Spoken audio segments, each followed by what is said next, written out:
Welcome back to Speaking with Confidence, a podcast that helps you build the soft skills that lead to real results.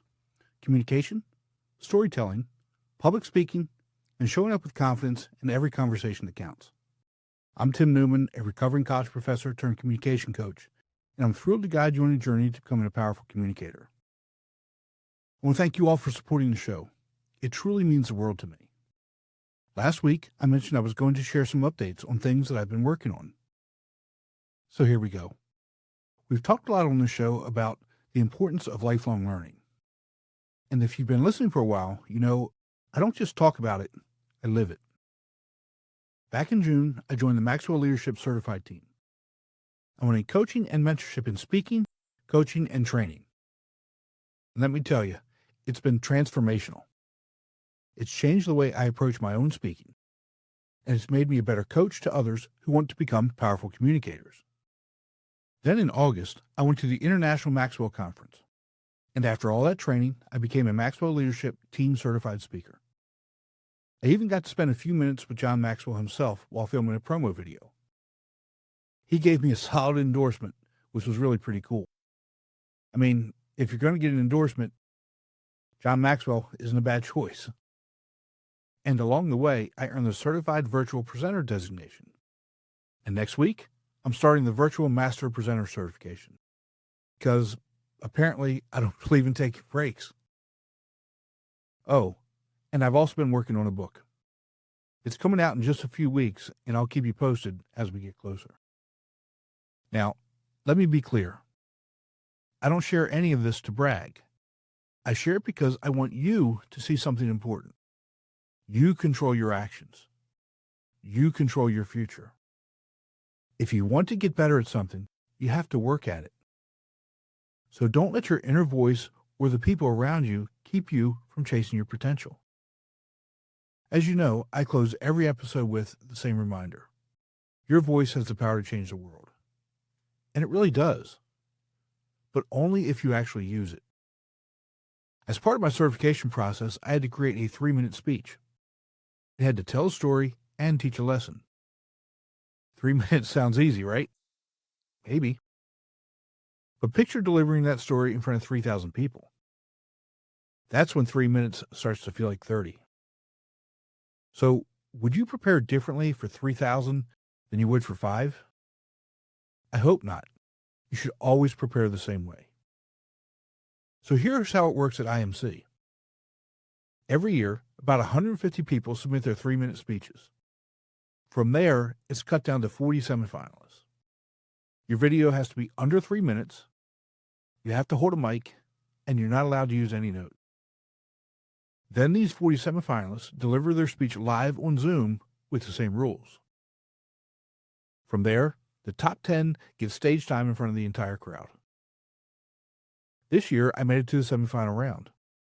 I practiced that speech well over 100 times, and it never clocked over 2 minutes and 52 seconds. But I didn't advance. Why? Because on the live Zoom version, my speech clocked in at 3 minutes and 2 seconds. Yep, 2 seconds too long.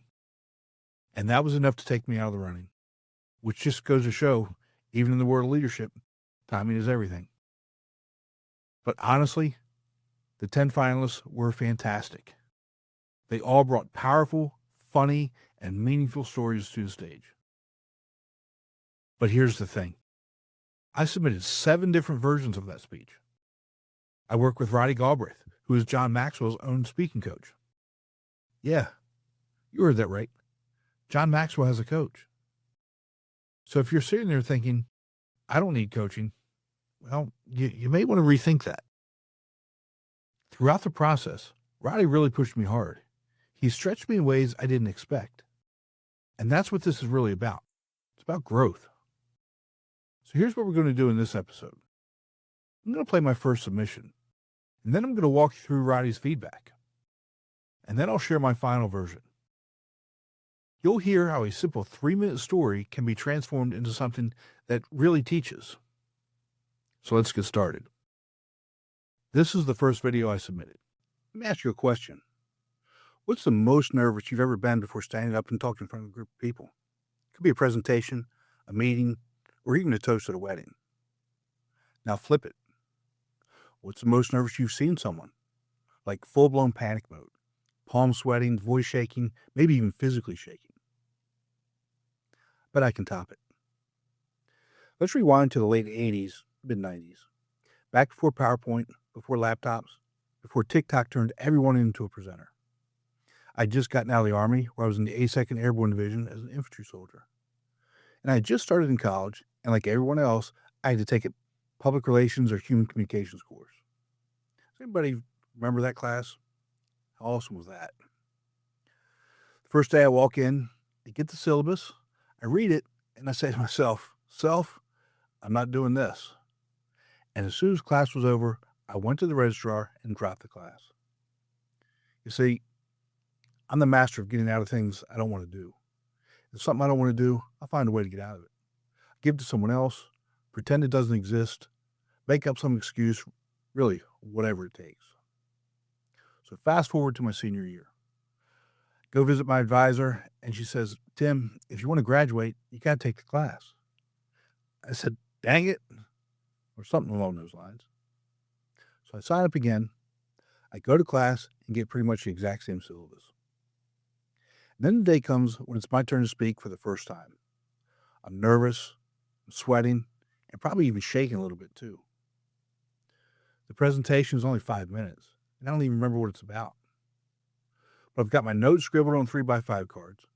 My slides are on this clear plastic sheet for the overhead projector. Yeah, that's how long ago it was. I put my notes on the wooden lectern that is sitting on the table in front of the classroom. I opened my mouth and promptly threw up in front of the entire class. Yeah, that happened. But the good news is I did get out of that first presentation. Now, fast forward again. Today, I'm a recovering college professor. I teach, I coach, and I speak in front of audiences regularly. So how do you go from throwing up in front of an entire class to standing on stage, confident, clear, and actually enjoying it? It starts by recognizing the real issue. That anxiety, that tight-chested panic we feel before we speak, it's not the fear of the audience. It's a story we're telling ourselves. It's the fear of being judged, of messing up, of not being perfect. But here's the thing. Being perfect isn't relatable. Vulnerability is. Honesty is. And messy is. So if you've ever felt that same nervous energy, that voice in your head saying, "Who do you think you are to be up here?" I get it. I still live it. But I want to help you find your way past it without needing to carry this around with you.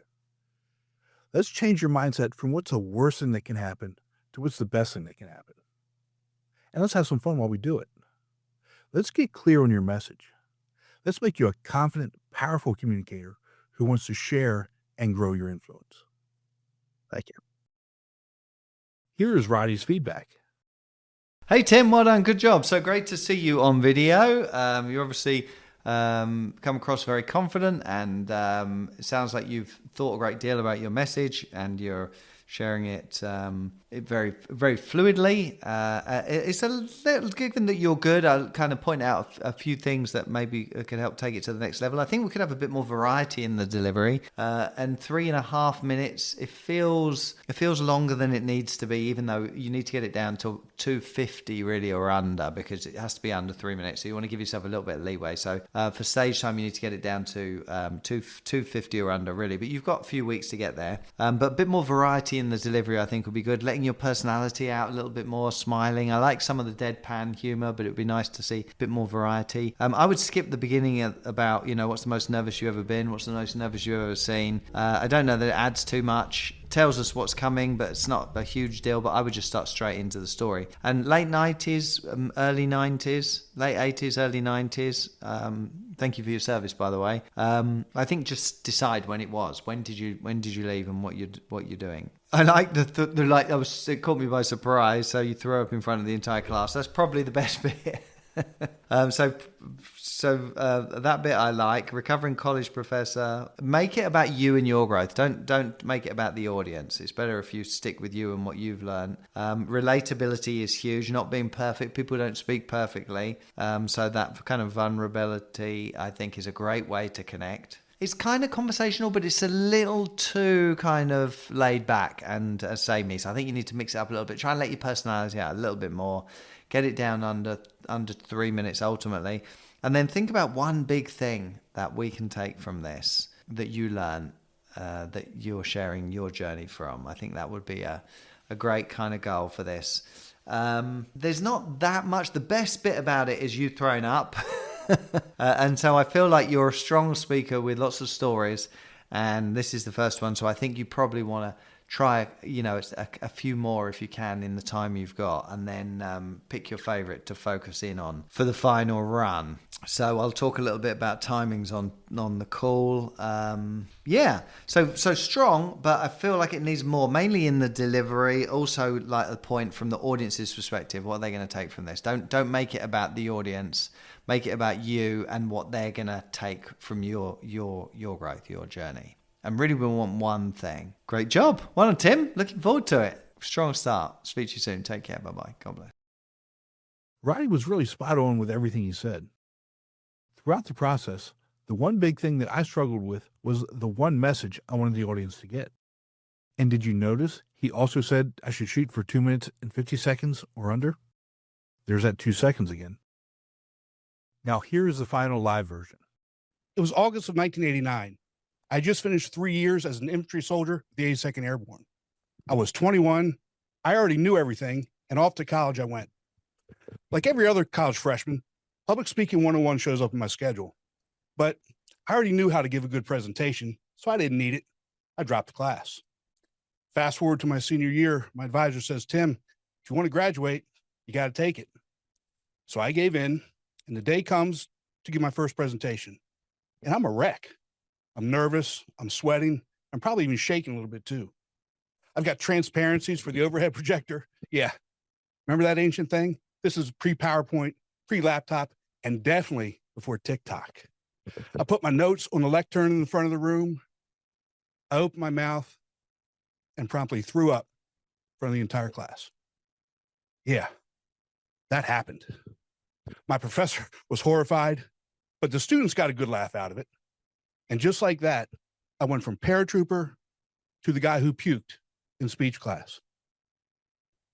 You see, up until that point, success for me came from work ethic.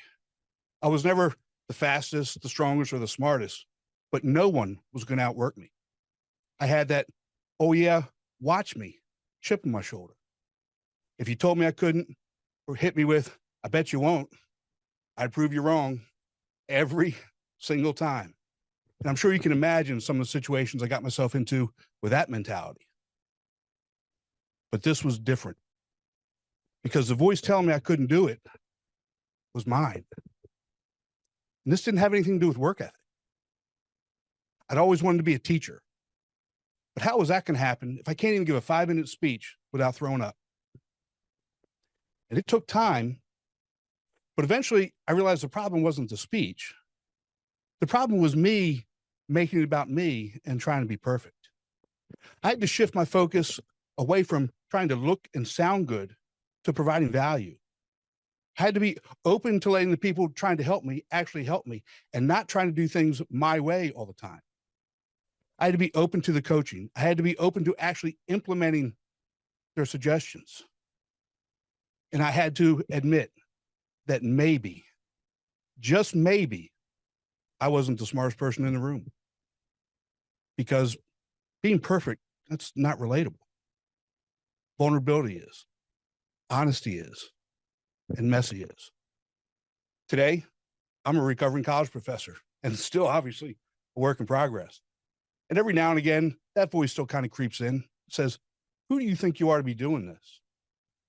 And I just laugh because I know exactly who I am. I'm the guy who puked in speech class, and now I teach people how not to do that. Thank you. You can see the improvements of the messaging, the words, the variety of the delivery, and the facial expressions. Without Roddy's help, There's no way my final version would have been anywhere near the quality it was. And that's the thing.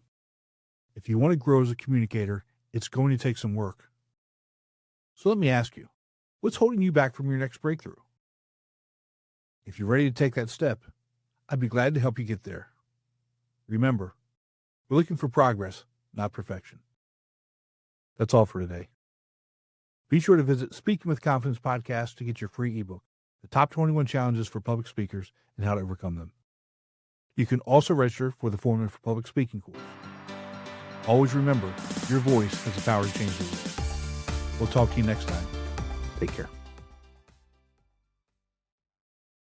That's it for today's episode. But before you go, don't forget to grab your copy of my brand new book, Connections That Count: How to Transform Your Network into Influence, Leadership, and Career Growth, available now on Amazon. It's time to turn your network into real influence and career growth. Pick it up today and start making your connections count.